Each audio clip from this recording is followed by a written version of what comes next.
Пелоси се сретна со политичките лидери на Тајван, додека Кина организираше серија воени операции околу островот. Дискриминација на бремените жени од малцинските заедници во Америка. Што прави администрацијата на Бајден да ја адресира кризата со здравствената заштита на мајките? А жител на Њујорк бил осуден на 39 години затвор по грешка. Како уметноста му помага да си го врати животот сега? Ке слушнете во продолжение. Останете со нас. Добре дојдовте во Ньюсфлеш на Гласот на Америка на македонски. Јас сум Милена Ѓоргиевска. Спикерката на Представничкиот дом Ненси Пелоси денес се сретна со политичките лидери на Тајван и покрај заканите од Кина, која во знак на незадоволство спроведе серија воени маневри околу островот. Пелоси рече дека целта на посетата е да се стави до знаење дека САД нема да го напуштат Тајван. Се надевам дека е навистина јасно дека иако Кина застана на патот на Тајван да учествува и да оди на одредени состаноци, дека разбирот и нема да застане на патот на луѓето кои доаѓаат во Тајван.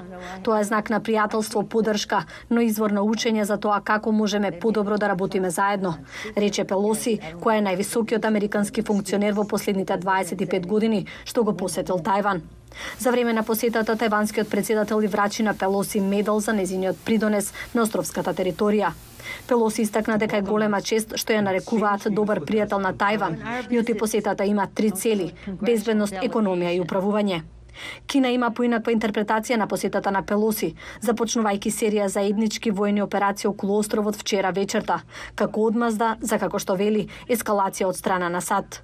Администрацијата на Бајден и Пелоси вела дека САД остануваат посветени на така наречената политика на една Кина која го признава Пекинг, но дозволува неформални односи и одбранбени врски со Тајпеј.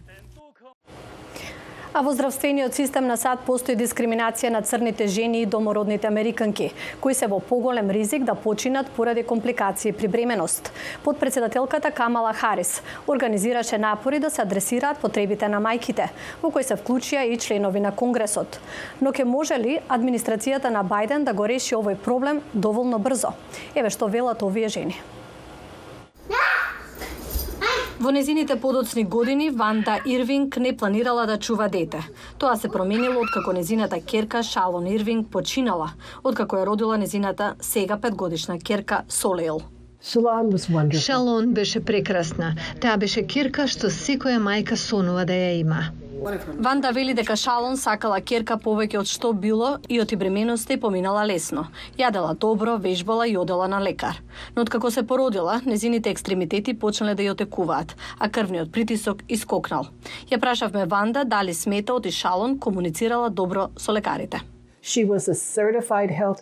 Таа беше лиценциран специјалист за здравствено образование, беше професор, не беше слушната и почитувана, не и веруваа. Приказната на семејството Ирвинг е многу честа, зашто Ванда дознала откако лансирала невладина организација посветена на кризата во здравствената заштита на црните мајки.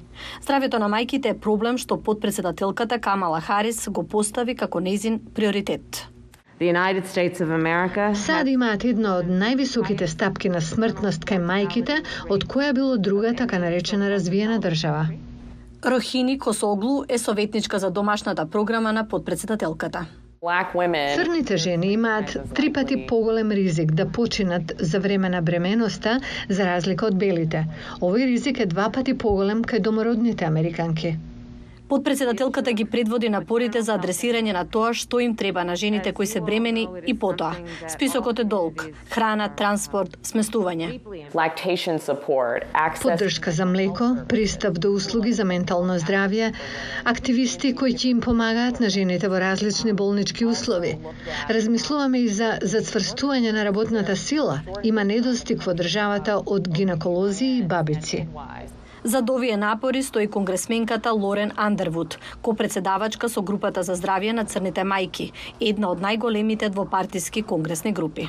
Во оваа држава знаеме дека има систематски расизам во институциите, вклучувајќи и во здравствениот систем. Сваќањето е дека имате поголема толеранција на болка, понаклонети сте кон зависност, така што нема да ви се понудат сите достапни третмани. Пепе Рид има 5 деца. Вели дека кога имала приватно здравствено осигурување, бременостите ѝ поминале добро. Но откако го загубила, не добила изброј на лекови за болка како претходно. Таа го опишува раѓањето на незиното 4-то дете. Беше едно од најлошите искуства во мојот живот. Повраќав, се чувствував целосно болна, плачев, врескав, беше ужасно. Повеќето од лекарите и сестрите не веруваат кога мајката им кажува дека е во болка. Конгресменката Андервуд додава. Обично има заштитни фактори од типот на повисока плата, повисоко образование, вработување, здравствено осигурување. За црните жени во државата ништо од ова не е заштита. Промената не може да дојде доволно брзо за Ванда Ирвинг. Таа се сеќава на последниот разговор со незината ќерка. Ми рече, мамо, не знам што се случува, но ќе биде ли добро? Јас си реков дека ќе биде и оти ќе поминеме низ ова. Се ќе биде добро. До ден денес чувствувам вина што и кажав на ќерка ми дека ќе биде добро, а не беше. Погрешно осуден американец познат како затворскиот Пикасо го искористил својот талент за да преживее во затвор. Сега тој е активист за реформи во затворите, а формирал и фондација да се бори против незаконските казни како неговата. Ми дава многу прекари кога бев во затвор. Повеќето од затворениците ме викаа затворскиот Пикасо. Тоа беше затоа што ме гледаа како цртам по цел ден.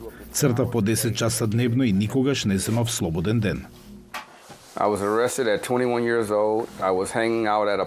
уапсија на 21 година.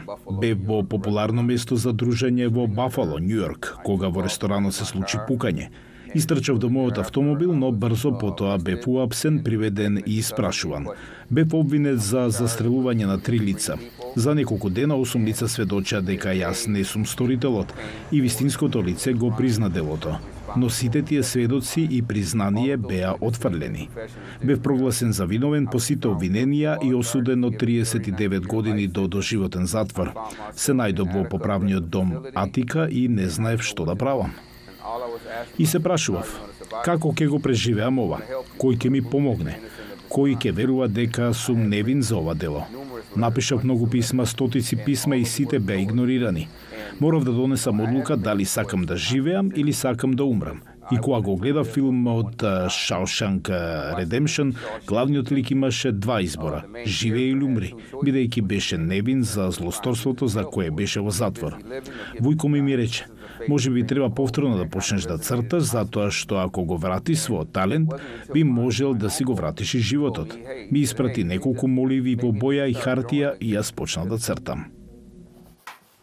Ја основа фондацијата наречена Уметност на слободата, за да се борам против погрешно осудените и против насоките за казнување во Америка, што е причина зошто имаме масовно затворање, затоа што се премногу сурови и го кршат нашиот 8-ми амандман на Уставот, кој е против сурово постапување.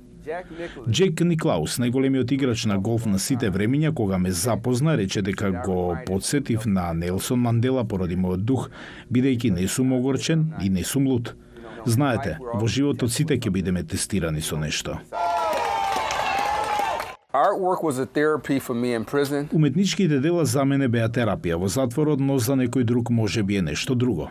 Сите имаме дар. Сите ние имаме талент. Дознайте кој е вашиот талент и дарба и прифатете го со цело срце. Тоа е она што го одржува духот жив во овој свет. Многу се предизвиците во животот и на секого му треба нешто да го одржи духот.